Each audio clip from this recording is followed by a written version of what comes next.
Ce sont des excuses historiques. L'État irlandais, par la voix de son Premier ministre, s'est excusé pour le scandale des anciennes maisons pour mères célibataires, où 9000 enfants sont morts en Irlande entre 1922 et 1998.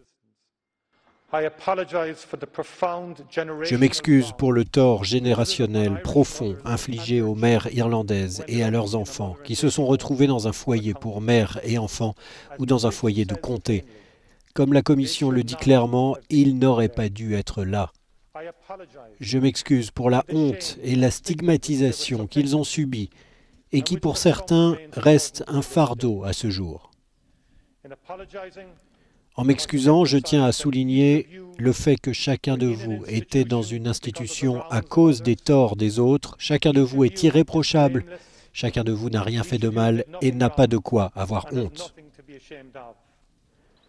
Négligence, malnutrition et maladie sont les principales causes des décès de ces milliers d'enfants rejetés avec leur mère par une société irlandaise conservatrice et engluée dans la doctrine religieuse. C'est notre holocauste, n'est-ce pas? Ils ont eu l'holocauste en Allemagne, mais nous avons eu les maisons mère-enfant. Je le vois comme ça.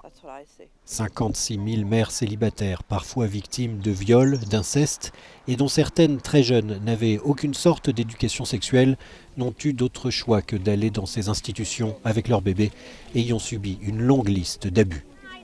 Aujourd'hui, les survivants craignent que le rapport sur les maisons mères et bébés banalise le traumatisme de l'adoption forcée. Ils utilisent des termes banalisants. Ils n'ont pas utilisé des expressions telles que l'adoption forcée, l'adoption illégale. Ils disent en fait qu'ils ne peuvent trouver aucune preuve que ces foyers ont été impliqués dans des adoptions illégales. Et moi, j'ai des preuves du contraire.